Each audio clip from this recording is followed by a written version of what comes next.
My wife was watching a TikTok video at the kitchen table. I poured myself a cup of coffee and joined her. I wasn't paying too much attention, but something in the back of my mind itched. Something was wrong. I looked up from my coffee and scratched my beard. "What's that you're watching?" I asked. "Lauren's bachelorette party," she said. "It was this weekend. I forgot." "What are they doing?" She handed over the phone. I saw these young women walking down an old road.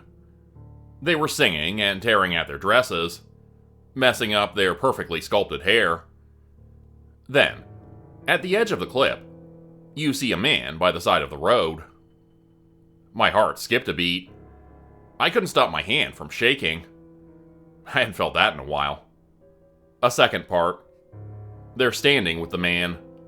The video is blurry. They're singing with him, celebrating.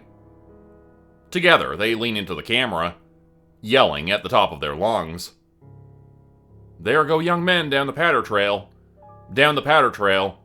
Down the pattering trail. There go young men down the patter trail. No one ain't coming back." They were laying on the accent thick, dancing a little, swaying side to side drunkenly, wrapping their arms around the strange man. They sing the tune again, and by the end of the video, I hear a casual remark. "I enjoy the company," the man said. "Not so much your fellows." The camera pans. There's ice spreading in the pit of my stomach, turning the coffee sour and heavy. The camera stops on a face that I hadn't seen for almost 20 years. I put the phone down, walked over to the kitchen sink, and threw up. I don't remember curling up on the floor, bawling my eyes out like a wailing child, but I did. I had a panic attack. My first in over a decade. I ought to give you some context. I'm not the kind of man to break down for nothing. But if you'd been where I'd been, you'd do the same. Many years ago, I lived in a small town west of Waco. If you reach Meridian, you've gone too far. I was blessed with a lot of friends growing up. There was Norman, the quiet kid. Gerald was from a religious home. And Tom, well, he was just happy to be there. We'd been 4 peas in a pod since kindergarten, watching the same shows, playing the same games. Despite all that would happen, I'll never stop counting that blessing. So many folks never get to have what we had. An honest-to-God bond. When we got to high school, things started to change. Not a lot, but in big ways. Norman wasn't so quiet anymore. Gerald got deep into history and social studies. And Tom, I suppose, was still just happy to be there. We were still the best of friends. Some would consider us brothers. We were closer than most of our families, for better or worse. But our plans were pulling us apart. That's just the way things happen sometimes. We knew that after high school we were all heading our separate ways. Norman was joining the army. Gerald was going to law school. I was going to get a degree in electrical engineering. Tom was sticking around to take over his old man's convenience store. The gang was splitting up for the first time ever. And no matter how jaded our teenage boy hearts were, we knew deep down that things wouldn't be the same. But we weren't going to say any goodbyes without getting outrageously drunk. It was a beautiful summer. The same old birds singing the same old songs. The dry grass coming alive under the sinking sun. We knew we were going to get eaten alive by mosquitoes. But we didn't care.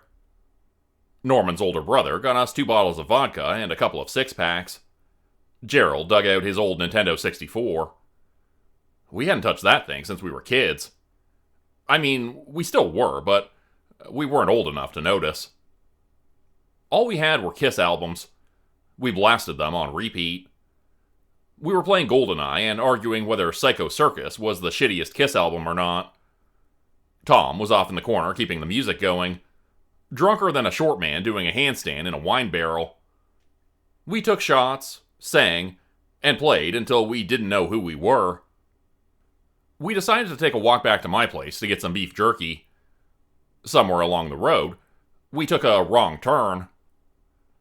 Now, I'd gone down that road 1,000 times, and I can swear on every fiber of my being that there is no possible way for a man to get lost along that road. But somehow, by some unholy intervention, we did. I remember Norman tripping over his feet, and us having to pull him out of a ditch. Looking up, the road wasn't straight anymore. It curved around a bend, tipping downwards into a dark patch covered by desert willows.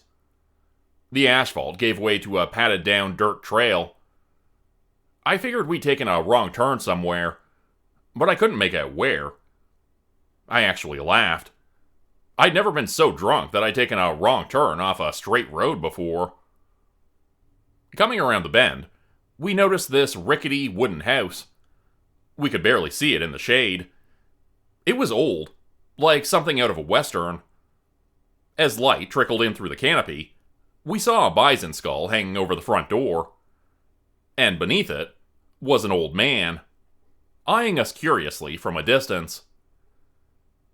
I think I was the only one who noticed him at first. The others were heading straight down the path. I stopped for a moment, meeting the old man's gaze. He had an old-fashioned black duster on, with a high collar going all the way up to his chin. Stripy white hair running down his shoulders. I figured he was just some old man, living his best life. I didn't want to bother him. We'd keep going, and we'd find our way back sooner or later. But Norman caught me looking and held up an arm. "Excuse me," he called out. "You know where we're at?" The old man got up from his rocking chair and smiled at us, resting his hands on his hips. "You gone down the powder trail," he said. "Ain't you old enough to read?" We looked at one another. No one had heard of it, and we'd lived there our whole lives. "We'll be on our way, sir," I said. "Thank you kindly." "No, you ain't." Before we could say anything, I heard a click. The old man was holding a revolver, an impeccable 6-shooter. I could see the gleam all the way from the road. He had a steady hand, and a steadier eye. He didn't blink, and his tired smile never faded. "How about you young gentlemen step right up, and I'll teach you something." We had to prop up Tom. He could barely stay on his feet. The old man wasn't taking no for an answer. I barely understood what was going on, and figured he was just some cranky loner on a power trip. I'd met his kind before. I didn't take my eyes off the gun, but you gotta remember, the gun is just a tool. What you really ought to keep your eyes on is the man. "Stomp your foot," he said, pointing the gun at Gerald. "Stomp. Go on." Gerald did as he was told, stomping on the wooden deck until he found a rhythm. Then the old man turned to me. "You, clap." I clapped. Norman and Tom couldn't contribute. That they were even conscious to begin with was nothing short of a miracle. The old man started humming a tune. "There go young men down the powder trail," he sang. "Down the powder trail. Down the powder trail." He pointed his gun at us. With every syllable, it bobbed to another person. "There go young men down the powdering trail." Norman, me, Tom, Gerald. "And one done lost his mind." Gerald, Norman. Click. Norman dove for cover, leaving Tom face down on the wooden deck. We all collapsed away from one another, scrambling for shelter. All except Tom, who was too drunk to get back up. We ran. Norman headed into the desert willows. I headed straight into the field. Gerald went down the road. It's one of those moments where you can't think straight, and every should and ought to runs out of the back of your head. You don't think. You just do. He was armed and we weren't. We didn't stand a chance. I ain't no bad man, he laughed. I ain't evil. No children. No women. I looked back from a distance. I could see him dragging Tom by the hair like a trophy hunt. Tom swatted at his hand, but it was useless. The old man kept yelling into the night. When a young man pitter-patters down my trail, I'll make sure he doesn't lose his mind. He raised his revolver again, resting it against Tom's temple. He pulled the trigger, sending the songbirds fleeing into the sky. Dread settled in my gut, sending a burning ice into my veins. It was the moment I realized that, behind all those rules and courtesies we've painted our lives with, there's nothing but promises to keep a man from shooting you in the head. Look, he laughed. He done lost his mind, son. He done lost his mind. I stumbled my way into the night, praying I'd find a familiar road before the next gunshot went off. I could hear singing in the distance, growing fainter. And when the sun finally rose, an eternity later, I was blacked out by the side of the road. My eyes red with tears, and my tongue as dry as sand. Everyone was out looking for Tom the next day, but there was no such thing as the Patter Trail, and no one had heard about an old house with a bison skull. There were search parties, interviews, posters plastered all over town, but it got us nowhere. Tom's parents pleaded to the newspapers. Others blamed the three of us. The police thought we'd done something stupid, and decided to blame it on a made-up boogeyman. I was interrogated 4 separate times, telling the same story over and over. At every turn, we were attacked, questioned, and disbelieved. Even our own family started looking at us differently. There were the late-night talks. I'll love you no matter what, my mom would whisper as she touched my hair. I just need you to be honest with me. She meant well, but she didn't understand. I'd never told her a lie, and she couldn't believe it. Norman kept true to his word and joined the army. Gerald moved away to study law. I moved even further away. Every time we got together, people were giving us this look, like they tried to see right through us, not knowing there was nothing to see. But that didn't stop them from trying. It had all turned into this infested rumor that we couldn't get away from. There were no more good mornings from the neighbors. No have a nice day from the cashier. At best, we got nods and frowns. So there was nothing left to keep us around. Not even each other. So we went our separate ways, hoping to leave it all behind. That morning, by the kitchen table, when I heard that chant, it all came back to me. 20 years in the making. The desert willows, the dirt road, and that all too familiar tune. But Lauren and her bachelorettes hadn't gone missing. They were fine, if a bit hungover. But the man in the picture wasn't old, and he wasn't pointing a gun at anybody. It was Tom. Not a day older than we last saw him. When I calmed down, I looked up Norman and Gerald. I hadn't talked to them in years. It took some time to even find them, and Gerald had set his socials to private. But by a friend of a friend, a bit of luck, and stubbornly refusing to back off, I managed to send them both a link to the video. After that, things went quiet. I would stay by the computer, pressing update in my browser, but nothing would happen. A part of me was relieved. Maybe they'd moved on. Maybe I was the problem. But it didn't last. Late one night, I got a call from an unknown number. But I answered, and I'd recognize Norman's voice any day, at any time. Jesus Christ, he sighed. It's impossible. You know it ain't, I said.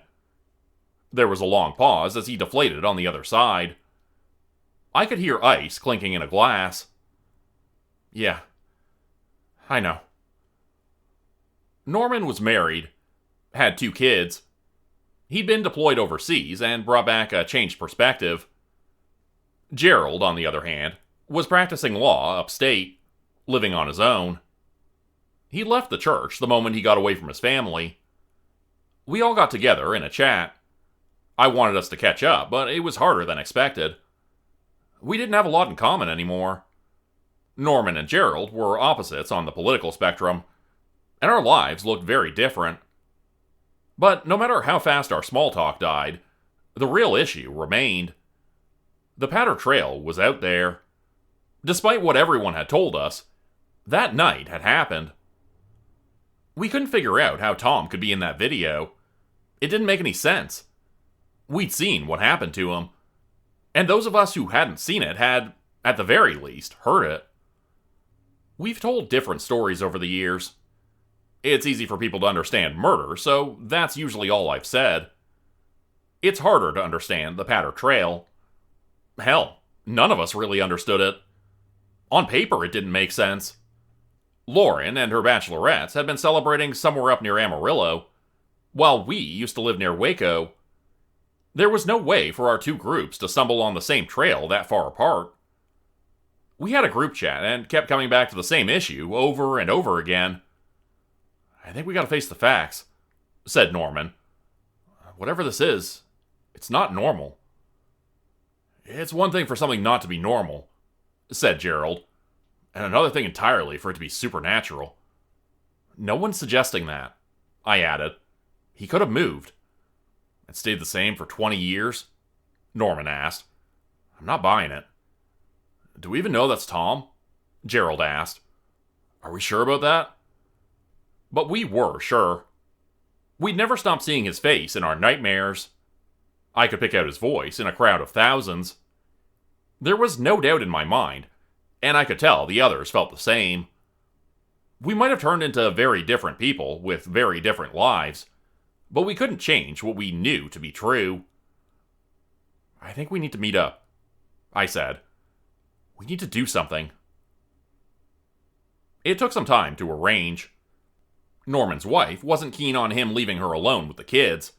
He told her about having seen one of his best friends get shot when he was younger, but how that translated into him having to leave 20 years later didn't sound right. He had a family to care for. He couldn't be out chasing murderers.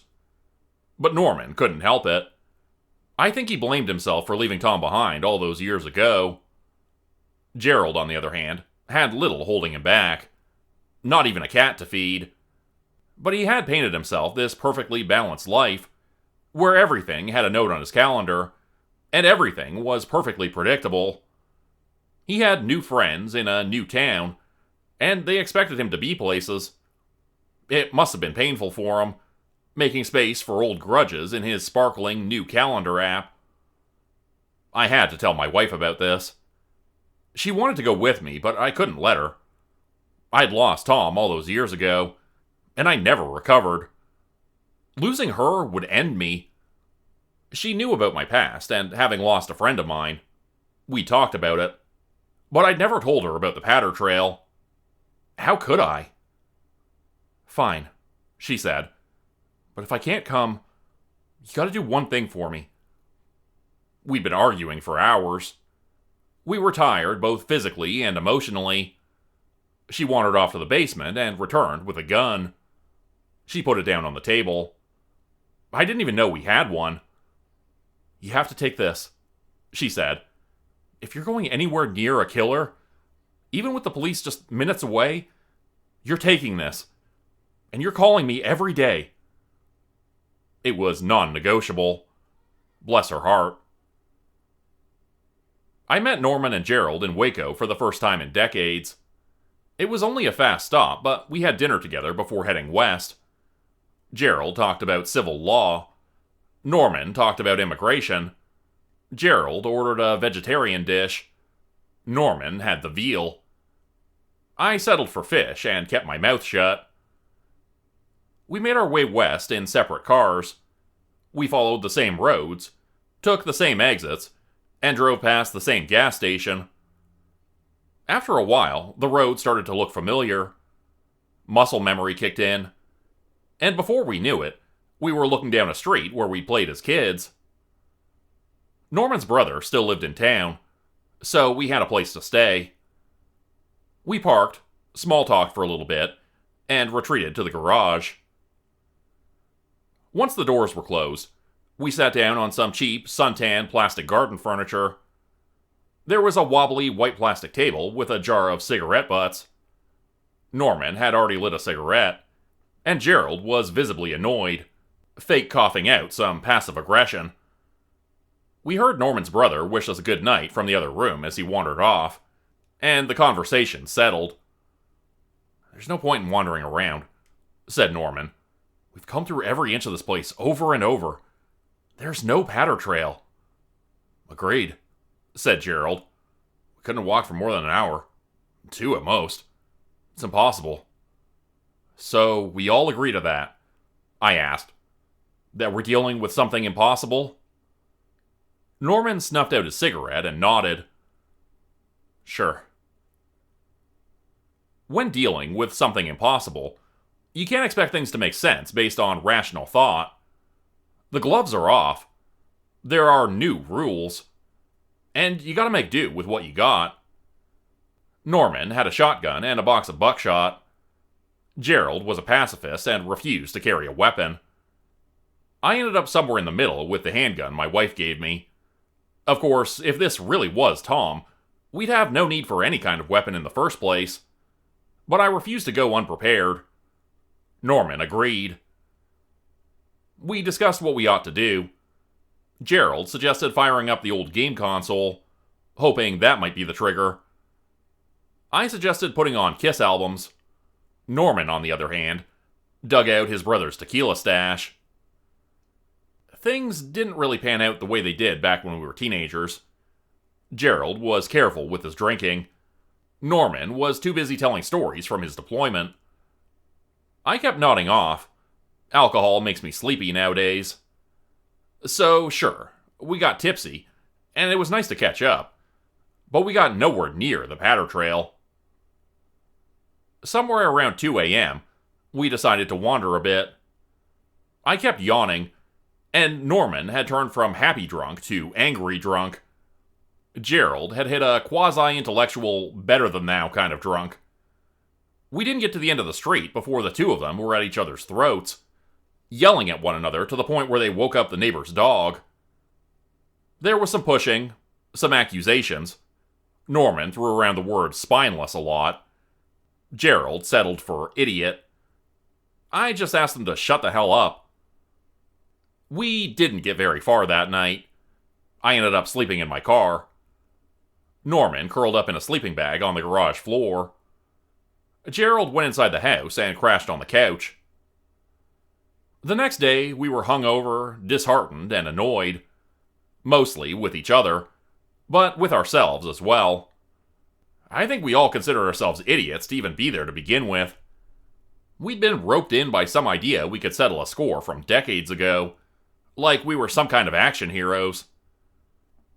After a long and quiet breakfast, we ended up at the same weathered table out in the garage.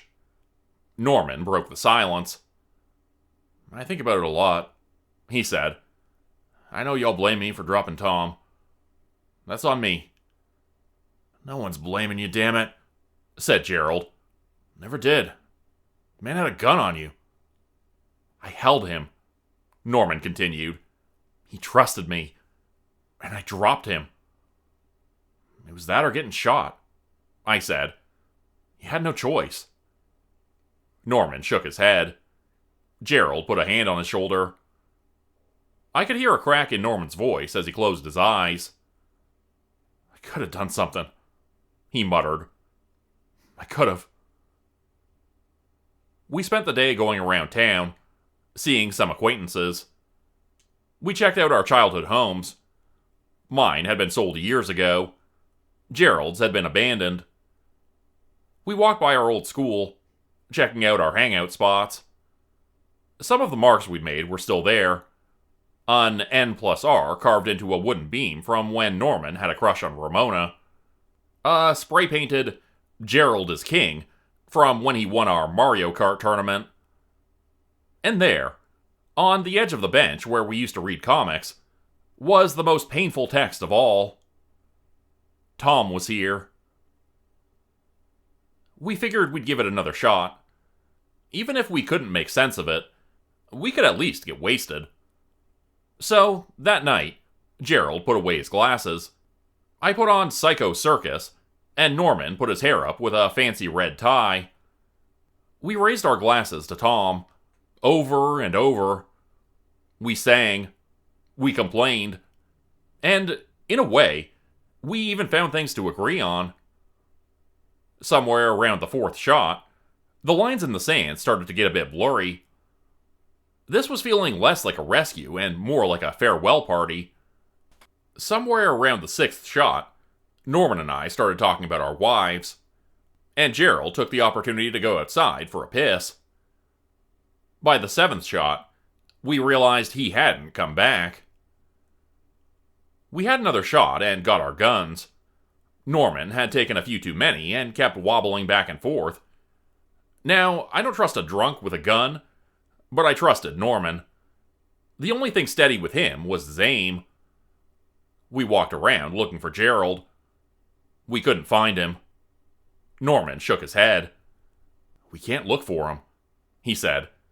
"That don't work. We just gotta go." "Go where?" "Just go." With a bottle each, we pointed in a random direction, and just started walking. Somewhere along the path, we started humming that tune. It was still there, buried in the back of our minds. "There go young men down the patter trail." We might not be that young anymore, but we were heading down that same trail nonetheless. Singing it took away its power, made it feel real. It was us challenging something we didn't understand, and we bellowed out the words in a whiskey-tainted scream. And before long, we heard Gerald in the distance, joining in the song. We didn't even notice the path turning into padded-down dirt. There were no houses behind us. We could see the road bending downward into a thicket of desert willows ahead. Gerald waved at us from further down the road, stumbling over his own feet. He came up to us, his speech slurred.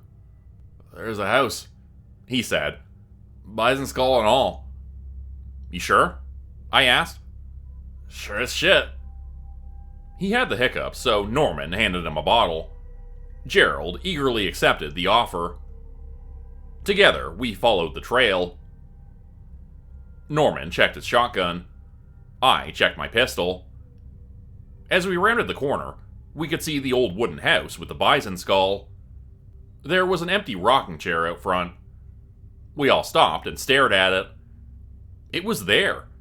It was really there. Norman raised his shotgun.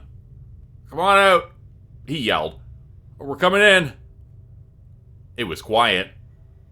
A couple of seconds passed. Then there was a noise. Something moved inside the house. I turned off the safety on my gun, but kept my finger off the trigger. I'd handled a firearm before, but I also knew in my heart of hearts that I was in no condition to use it well. An old man with stripy white hair emerged. We didn't know what to say. It was him. He didn't look a day older. The same high-collared duster. The same revolver. The air turned so quiet I could hear my heart beat out of my chest. "Ain't young men no more," said Gerald. "You still gonna make us sing?" "To me, you're all still very much young men," the old man said. "Seems more than one of y'all lost his mind, free to wander back on my property." Norman wasn't having this conversation. In the corner of my eye, I saw him steadying his shotgun. And before I knew it, he pulled the trigger, turning the old man's head into a cascade of red. But something wasn't right. The body didn't fall over. Instead, it raised its revolver at us. Gerald pushed Norman out of the way and threw himself on the ground. I followed suit. A gunshot rang out. kicking up a dust sprite as it hit the ground between us. The old man had half his head splattered on the wall behind him, but was still standing. Without so much as a change of posture, he walked back into his house and closed his door. I got up off the ground and rushed over to the others. They were okay, at least physically. Norman kept muttering, "What the fuck?" under his breath over and over, and Gerald looked like he was having a panic attack. "We gotta keep going," I wheezed. "We gotta keep going." We rushed up to the house. I heard this strange crackling noise, followed by a deep cough. There was a new voice coming from inside. "You boys got me. I'll give you that." Norman and Gerald positioned themselves at the side of the door. Norman pointed at the handle and counted down. Gerald kept shaking his head.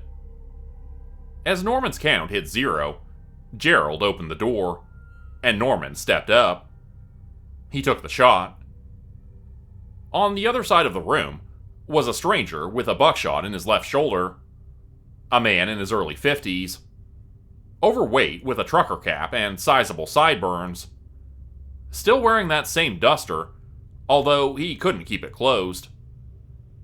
The place was old, and everything was seemingly handmade. No wallpaper, just raw wood. A kitchen with a cast iron stove and neatly stacked firewood. A bed made with straw. Knives, saws, hammers, rasps, and files across the wall. No decorations, apart from the taxidermied head of a goat on the wall. There was a chunk of flesh and stringy white hair on the floor. "Where's Tom?" Norman asked. "What did you do?" "That how you treat your elders?" The man grinned. Norman clicked his shotgun open and put in 2 new buckshots. The man with the trucker cap was about to raise his revolver, but I managed to kick it out of his hand. He sighed. "There go young men down the powder trail," he sing-songed. "That's just how it goes." Norman wasn't playing around. He put another 2 shots in him, painting the wood a blood-stained red. The tools on the wall clinked, and my ears rang from the blast. This time, the man stopped moving. But Norman wasn't done. He clicked the shotgun open, loaded another 2 buckshots, and emptied it again. He wasn't happy until this monster was mincemeat. Norman sat down, panting. Gerald gave him a pat on the shoulder as I looked around. There was a bedroom and a cellar, a little garden out back, and a drying rack. I called Gerald over. "Norman, yell if he moves." "I'll just keep shooting him." "Fair enough." We wandered down into the cellar. The earth was cold. Cold enough for us to see our breaths. What little light we had from above disappeared about 10 steps in, so Gerald used a lighter. He must have stolen it from Norman when he wasn't looking. "Didn't want him to keep smoking." Gerald smirked. I could barely see a thing, but I could tell it was a small room. We could stand upright, and there was no echo.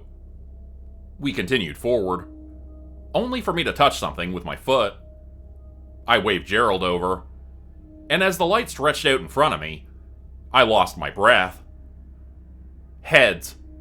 Floor to ceiling. Stacks of heads.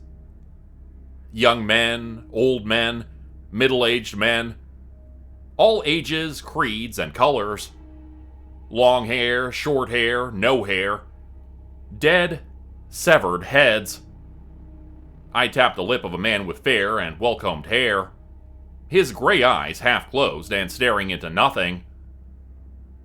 Seeing something like that is beyond overwhelming. You know it's going to stay with you for the rest of your life. You know you're not going to forget it. It burns into you, and opens some kind of feeling like you've never had before. I just backed away, shaking my head. I just kept saying no, over and over and over. I didn't want this in my mind. I didn't want to have to think of this. Gerald grabbed me by the arm and pulled me out of it. We went back upstairs, finding Norman still on the floor with a bottle. The man he'd shot hadn't moved a muscle. Norman looked up at us. "No, Tom? I don't know," I said. "I don't know what the hell that was." I sat down, trying to calm myself. Gerald started checking drawers and closets. Norman waved his bottle around, giving drunken suggestions. He didn't look away for long, maybe a couple of seconds. But that's all it took. The dead man inched his hand toward the revolver, and, in a snap, he pulled it up and fired, striking Norman in the upper chest. The room erupted. Gerald threw himself on the floor. I hid behind a table. Norman pulled back towards the front door, firing and reloading as fast as he could. Something blew a hole in the table, 2 inches off the top of my head. I could hear boards crack and something rolled across the floor. Seconds later, there was a new voice coming from the other side of the room. A deep, hateful voice. Scornful. Every word had a texture to it, like the ridges of a saw. "There go young men down the pattering trail," it growled. "and I'm going to take their heads." The table was thrown across the room, crashing into the wall on the other side. I looked up to see a man with the head of a goat. He'd taken the trophy off the wall. It wrapped an arm around my neck and pulled me to my feet, pointing a gun at my temple. I didn't stand a chance. It was impossibly strong. I fumbled around with my gun, putting 2 shots in that thing before it ripped it from my hands. I was led outside. Norman had taken cover behind a tree on the other side of the road. Gerald was still inside, hiding. The goat head had this unsettling breath, staggered, like it was trying to keep from getting too excited. "How about you put down that stick of yours, son?" it said. "I could play a little. I might even let some of you go." Norman wasn't about that. Cold steel pressed to my head. "No?" the goat continued. "Then I'll have to play by my lonesome." The revolver rattled to the ground. 2 impossibly strong hands settled on the side of my head, and it began to twist. I didn't have time to scream and cry. It was fast and quiet. Snap. It's hard to explain. You feel this sudden warmth, like your face is basking in the sun, like you're holding your breath, but instead of panicking, you relax. Little thoughts start to trickle out of you as you begin to forget things. For your eyes to look, for your lungs to breathe, for your heart to tick. And then there's nothing. You don't realize you're not thinking. There's no time, no waiting, no you. But only for a while. My eyes opened. I was picking up my wife's gun. My hands were stained with blood. A goat's head lay discarded on the floor. I spoke, but it wasn't my words. I didn't pick them. "How about now?" I said. "You'll play with me, huh? Or are you gonna shoot me too?" Norman was screaming from the other side of the road. Something raised my hand and compelled me to fire a round in his direction. I could feel myself laughing. I could taste old air from someone else's lungs, slithering across my tongue. I watched myself turn around to see Gerald. He'd come out of his hiding place. He'd found a lantern, and he still had Norman's lighter. He was going to burn this whole place to the ground. "I suggest you put that down, sir," said Gerald. "You better do it now." "What, this?" I asked. Then, black. I blinked. We were outside. I was panting. There'd been a struggle. I had gunshots across my body. Gerald was pointing my wife's gun at me, but he lowered it so as not to shoot me in the head. Norman was flanking with his shotgun, clicking it shut from a fresh reload. He must have been on his last 2 shots. His pockets were turned inside out. You can kill me 100 different ways, but I'll keep coming, I said. I'll keep coming, and you're not going anywhere. This is what's going to happen, said Gerald. You're putting him back. We're taking our friend, and then we'll never see each other again. I don't think so, I said. Then we'll burn your path to the fucking ground, spat Norman. Take your pick. I have another suggestion, I said with a grin. It turned into a blur. Gunshots, screams, blood, fingers turning to claws, raking across flesh. Darkness, flashing, gasping. One moment I'm chasing someone across a field. The next I'm being pushed down from behind. I'm frustrated. I'm angry. But it's not really me. Every blink of my eye could be my last. And yet, I couldn't panic. It was no longer my heart to beat. No women, I screamed. No children. I'm a good man. An honest man. I remember having liquid thrown across my back. Gerald had taken off his coat and lit it on fire. He was running towards me. Down the powder trail, I screamed. Down the powdering trail. Then nothing. I think it was longer that time, but it's hard to tell. You don't really count anything or feel anything. There's no clock on the wall. It's nothing. When I opened my eyes, I couldn't move. Everything ached, and I felt a creeping hangover. Norman was looking down on me. He's up, he said. Let's go. They carried me on their shoulders, bloody and beaten. Gerald had claw marks across his back. Norman had been shot just beneath the shoulder. It had gone clean through, but it was bleeding pretty bad. And Gerald was carrying a brown paper bag. I don't know how long we walked. Long enough for the sun to lure on the horizon. What happened? I wheezed. I figured if he could take you apart, he could put you back together, said Gerald. He did what? Try not to think about it, said Norman. We're done. We're getting out. Did you get him? No, Norman continued. But we got Tom. Tom had been dead for over 20 years. It didn't matter if that thing could put him back together. He was too far gone. But we got his head, and we could give him a proper burial. Somewhere out in the Texan sands, we put Tom to rest. Gerald tied a cross together with his shoelaces. We took the dry blue sunflowers from Tom's mouth, some kind of preservative, and said our prayers quickly. Even Gerald joined in. It must have been the first time he talked to God in 20 years.